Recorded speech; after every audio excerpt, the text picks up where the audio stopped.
Hello friends, Sam here. Today what I'm going to tell you about how to build WSDL in EClipse. WSDL Web Service Description Language. It is an XML file which describes about the SOAP web service. Okay, SOAP, Simple Object Access Protocol. It is one type of web service. Now if you look at here, you will see that addition SOAP web service is here. Okay, and for this addition SOAP web service, we are going to develop that. So we will provide this particular WSDL file. Okay, this is the WSDL file which we will provide, and that WSDL file we need to build in EClipse, and that's what today I'm going to show you. Many people ask me to create video on that, so that's what I'm fulfilling your wish, guys. Okay, now what kind of WSDL we are going to develop in EClipse? Let us understand that. So you can see WSDL which we give to our client is called as concrete WSDL, and what it contains: endpoint URL, that is nothing but the location of the web service, and operation details. Okay, operation details we give. These are nothing but operation name and then input to the operation and output to the operation. But the WSDL which we generate, which is intermediate stage of generating concrete WSDL, that WSDL is called as abstract WSDL, and that particular abstract WSDL contain add operation, and there will be input and output will be also in that. It is abstract, it does not contain endpoint URL. Okay, so if you look at this particular thing, let me have the different color so that you will not get confused. So I'm going to create the abstract WSDL which is containing add operation. That add operation will be containing two objects. One is called as request object. This is request object, add, and another will be response object, add response. Request object add contain input N1 and N2. That will be bundled in request object, which is input to the web service, and integer result is the output which is bundled in the response object. Okay, don't worry, whenever I show that practically, you will understand it clearly. I'm going to follow detailed set of steps which are given over here.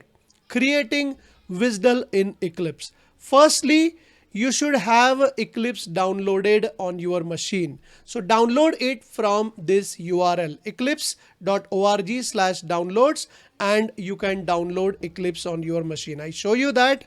I'll go to eclipse.org downloads. Let me get this URL, and you can see I'm just getting here, and it is pretty simple. You will directly get the EClipse which you have to download on your machine. Okay, after downloading, install that. Installation of EClipse is the next stage. While you install, just remember one step, that option which you have to choose. So EClipse for enterprise Java developers, choose that option. Okay, so if you see the EClipse which is installed on my machine, it is like EClipse IDE for enterprise Java developer. So that EClipse you are supposed to install. So while installation, you need to create that option. You need to select that option. Okay, after that, to create WSDL, you need to download some additional libraries on your EClipse. Okay, so what you need to do? You need to start the EClipse. You need to accept the default workspace and click on launch. That you have to do, and you have to go to help menu and say install new software. Okay, I show you that. I just go to my EClipse. So I'm starting my EClipse. This is how I start. And in my EClipse, these libraries are already loaded, but I'm just showing you that from where you can load it. And if you want these detailed steps which I'm showing here, so I'm going to give my contact details in the description and comment. You can just ping me on my WhatsApp, or maybe on email, or maybe on my website. You can ping me, and I will share this set of steps in PDF format with you. Okay, So that's what, and I'm not giving that in description, otherwise description will be too long, you just ping me on WhatsApp and I will share this PDF with you. Okay, so just accept this by default and click on launch. That's what I said. And then you need to go to help menu and you need to select install new software. Let us see that. Okay, so my Eclipse is starting. Maybe it will show you some welcome screen or something after starting. Just close that and come to the default view of the Eclipse. Okay, so let's wait.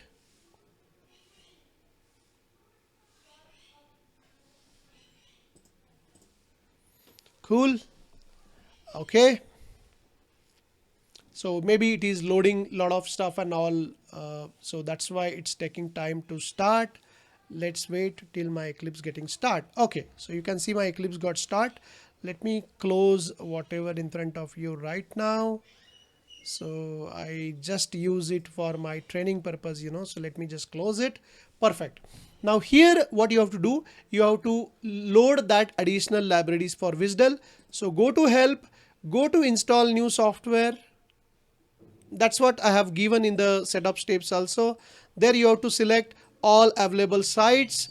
So here you need to select all available sites and it will show you all the available site which you can download libraries from. So from that, once it is loaded, you need to select the last module. Okay, that last module is nothing but Web XML Java Enterprise Edition modules, that you can select. Fine.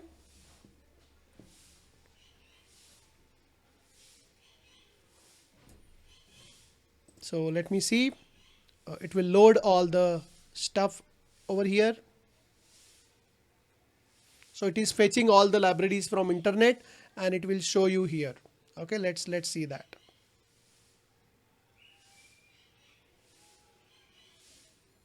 It will take some time, that's okay. So this is one time you have to do only. So after that it will be loaded in your Eclipse and you can use it forever afterwards. Any number of WSDL which you want to create, you can do that.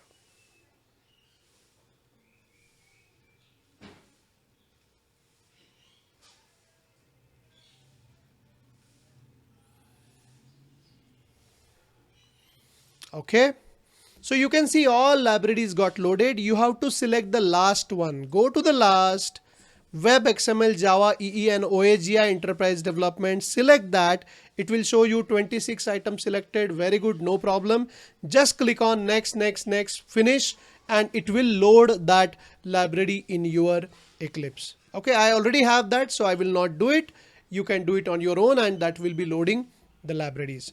After that, let me move on in the step. Let us create the new dynamic web project. So which will hold your WSDL file. We don't require this dynamic project at all. We require only WSDL file. That's all. So let us create file new and dynamic web project. So let us go to file new and let me call these as demo project. Okay, file new, be careful, dynamic project. And let us give the name as the dynamic project as demo, let's say 111. I'm keeping it like that and that's fine. Let me click on next. That's okay. I'm okay with everything and just click on finish. You can directly click on finish as well. Fine. So we do have this.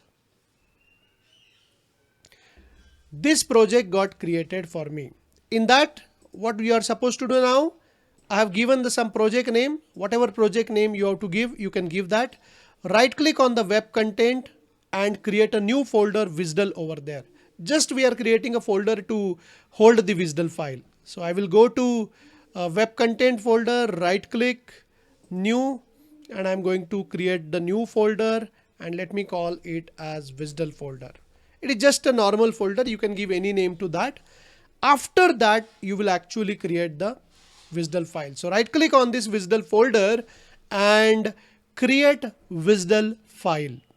Okay, so you need to select new, other, and then from that other you go to web services folder and you need to select WSDL file. I'll show you that, don't worry.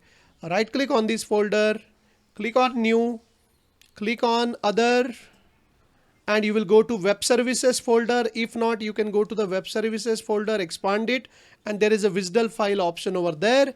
Let's click on next, and you give some name to your WSDL file, whatever name you want to give, let's say demo, and let me click on next, and that's how it will create the WSDL file.